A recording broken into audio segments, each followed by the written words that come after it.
السلام عليكم، مرحبا بكم في حصة جديدة على قناة علوم الحياة والأرض للجميع.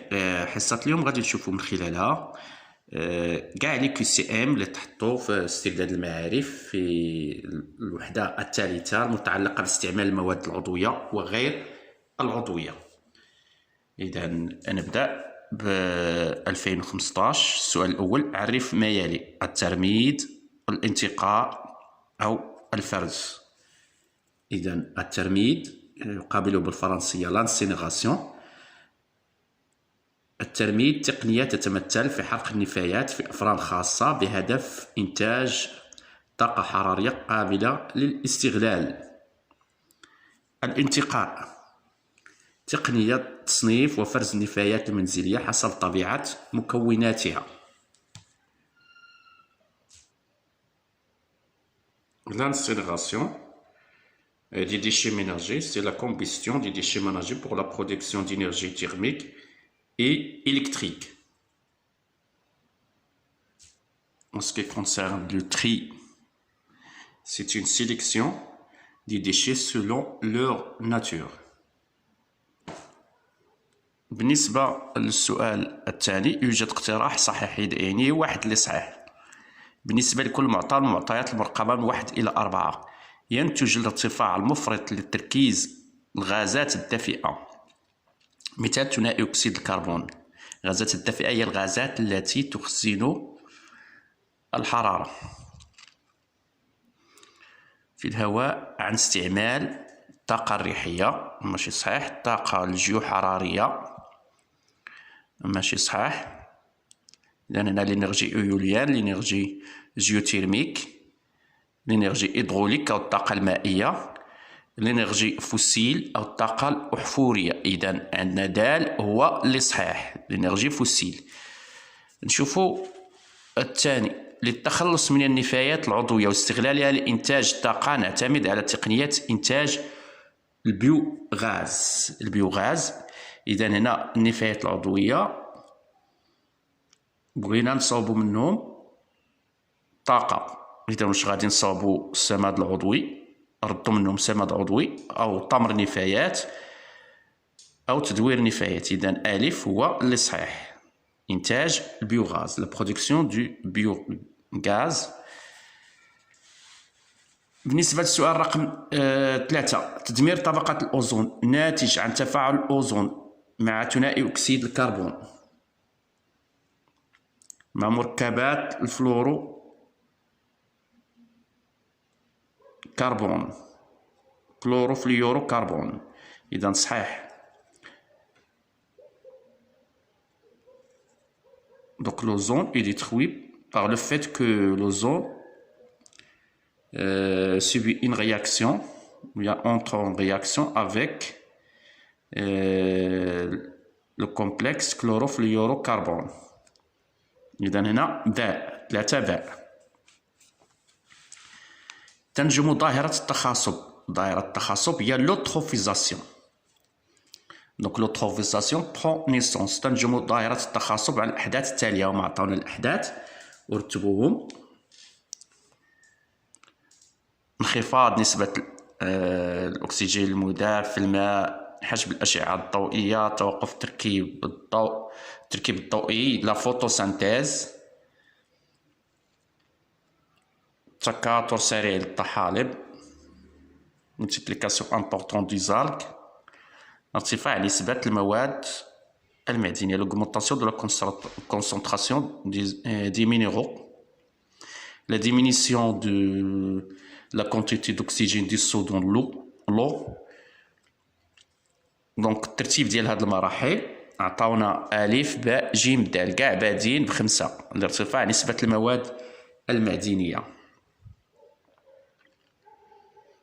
إذا عندنا جيم هو اللي صحيح، ارتفاع نسبة المواد المعدنية، تكاثر سريع للطحالب، حجب أشعة الشمس، ثم توقف التركيب الضوئي، وفي الأخير انخفاض أكسجين المذاب، لأنه إلا كان التركيب الضوئي يمتص ثنائي أكسيد الكربون. هاد النباتات أثناء التركيب الضوئي تمتص ثنائي أكسيد الكربون وتطرح الأكسجين. هادشي اللي شفتو في السنة الأولى، في السنة الماضية، السنة الأولى علوم. من بعد ننتقل للسؤال الموالي. إذا 3 اذكر أثرين سلبيين دو زيفي نيفاست دو ليفي دو سير. أثرين سلبيين للتفاقم الاحتباس الحراري. إذا دو زيفي نيفاست دو لاغرافاسيون دو ليفي دو سير. منهم أولا ارتفاع مستوى البحر، ذوبان الجليد، فونت دي غلاس، l'augmentation du niveau des océans. اذكر إذا الثاني تدبيرين للتخفيف من تفاقم الاحتباس الحراري. من هذه التدابير إذا الاحتباس الحراري ينجم عن ماذا؟ صعود مجموعة من الغازات إلى الغلاف الجوي. إذا أول تدبير وهو معالجة أدخنة المصانع واستعمال الطاقة النظيفة. إذا il faut traiter. Donc on propose d'utiliser l'énergie renouvelable comme l'énergie éolienne ou bien l'énergie solaire et limiter les émissions de gaz à effet de serre. مع الفرض الموالي عرف ما يلي. الاحتباس الحراري ظاهرة التخاصب. إذا الاحتباس الحراري اللي هو ظاهرة طبيعية تتجلى في احتباس كمية من الحرارة بالغلاف الجوي. ظاهرة التخاصب ظاهرة بيئية تتجلى في تكاثر مفرط للطحالب على سطح المياه نتيجة اغتناء هذه الأخيرة بالمواد العضوية والأملاح المعدنية. إذا التعريف بالفرنسية l'effet de serre أو l'effet de serre. L'effet de serre, c'est un phénomène naturel qui aboutit au réchauffement de la Terre. L'eutrophisation اللي هي ظاهرة التخاصب et c'est un phénomène négatif lié à la prolifération excessive des algues à la surface des eaux suite à l'enrichissement en substances minérales et organiques. بالنسبة للسؤال الموالي اذكر المجالين تستعمل فيهما المواد إشعاعية النشاط. هادشي ما عندكمش هاد العام في 2020. السؤال الثاني إجراءان يسمحان بتثمين المواد العضوية الموجودة في النفايات، بمعنى هاد المواد العضوية تولي عندهم قيمة. إذا من هاد الإجراءان هادو ممكن نذكروا على سبيل المثال إنتاج غاز الميثان أو الترميد l'incinération et la production du biogaz ou bien la production du méthane. إذا ننتقل لأسئلة متعددة الاختيارات. دائما تقول لنا اقتراح صحيح بمعنى واحد اللي صحيح. نشوفوا واحد. إذا جواب واحد من هادو اللي غادي يكون عندنا صحيح. ننتقل للسؤال رقم 1. يتسبب تسرب ليكسيفيا عبر آفاق التربة في ألف تشكيل غاز الميثان. إذا عرفنا غاز الميثان كيفاش تيتشكل. حدوث الاحتباس الحراري ثم تساقط الأمطار الحمضية، تلوث الفرشة المائية هو اللي صحيح. Donc l'exivia est à l'origine de la pollution de la nappe phréatique. ينتج ارتفاع المفرط لتركيز الغازات الدافئة في الهواء عن استعمال الطاقة الأحفورية. إذا هذا راه معاود من 2015. إذا الطاقة الأحفورية هي المسؤولة عن ارتفاع الغازات الدافئة. تتم عملية انتقاء النفايات عبر المراحل التالية: نقل حزام النفايات، جمع النفايات، الفرز، استقبال النفايات، الفرز في مركز الانتقاء. إذا من هذه المراحل عطاونا الترتيب اللي هو ألف لصحيح. Donc les différentes phases du tri des déchets ménagers se déroulent comme suit. إذا ننتقل لأسئلة خطأ أم صحيح. إذا الأولاني ما عندكمش ديال الأنشطة النووية. تساهم الأنشطة الصناعية والفلاحية المكثفة في تبادل تركيز ثنائي أكسيد الكربون في الغلاف الجوي. إذا l'activité agriculture n'a aucune relation avec le fait que la concentration du dioxyde de carbone soit constant. Donc هنا غادي نديرو خطأ. تنتج الأمطار الحمضية البلوي أسيد على ارتفاع نسبة كل من أكسيد الأزوت وأكسيدات الكبريت في الغلاف الجوي. صحيح. ينتج انخفاض سمك طبقة الأوزون عن تفاعل الأوزون مع ثنائي أكسيد الكربون. خطأ. يلا جاوبنا عليه في واحد السنة، وهذا هو الهدف من هذا التمرين اللي عطيتكم. شتي هذا الكي سي ام، إلا بغيت تحط لكم كي سي ام في الوحدة الثالثة استعمال المواد العضوية وغير العضوية، غادي يكونوا أسئلة من هذا الشيء. إذا في الامتحان الموالي 2019 تاع السنة الماضية، عرف المصطلحات الآتية: الليكسيفيا، السماد العضوي. إذا فيما يخص الليكسيفيا، هي سائل ناتج عن ترشيح الماء والسوائل عبر النفايات، يسمى كذلك عصير النفايات، يكون محملا بالجراثيم. السماد العضوي هو سماد ناتج عن تحلل النفايات العضوية في وسط هوائي بفعل متعضيات مجهرية. Définissez les notions suivantes. Lexivia, fertilisant organique. Lexivia, c'est le liquide résiduel engendré par la production de l'eau et des liquides à travers une zone de stockage des déchets. Il est caractérisé par son enrichissement par les microbes et les métaux lourds et la matière organique. Fertilisants organiques, ce sont des fertilisants obtenus par la décomposition de la matière organique des déchets en aérobie sous l'action du micro-organisme. إذا وصلنا لأسئلة متعددة الاختيارات.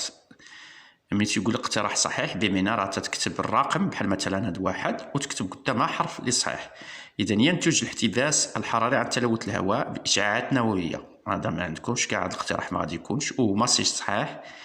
غاز الميثان صحيح. غاز الازوت ماشي صحيح. غاز الهيدروجين. اذا ليفي دو سير بالفرنسيه عندنا ليفي دو سير اي لو ريزولتا دو لا بوليسيون دو لير بار لو ميثان ou bien par le rayonnement radioactif ما كاينش. الازوت الهيدروجين. اذا بار لو ميثان بي هي اللي صحيحه. ننتقل اثنان. ينتج تخاصب البحيرات عن تكاثر كائنات الحية بها، عن اغتناء مياهها بالكالسيوم، اغتناء مياهها بالنيترات، اغتناء مياهها بالمبيدات الحشرية. إذا بالفرنسية l'eutrophisation des lacs résulte de la prolifération de ces êtres vivants, l'enrichissement de ces eaux par le calcium, l'enrichissement de ces eaux par les nitrates, l'enrichissement de ces eaux par les pesticides chimiques. إذا شنو هو الاختيار الصحيح في هاد اثنان؟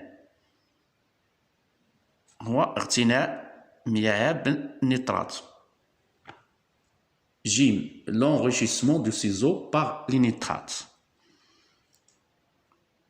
ينتج تلوث المياه بالنيترات أساساً عن استعمال مفرط للأسمدة الكيميائية، تسرب ليكسيفيا، الاستعمال المفرط للمبيدات، الملوثات الصناعية. إذا ثلاثة. La pollution des eaux par les nitrates résulte principalement de l'utilisation excessive des engrais chimiques, de l'exivia, l'utilisation excessive des pesticides, des polluants industriels. إذا ثلاثة.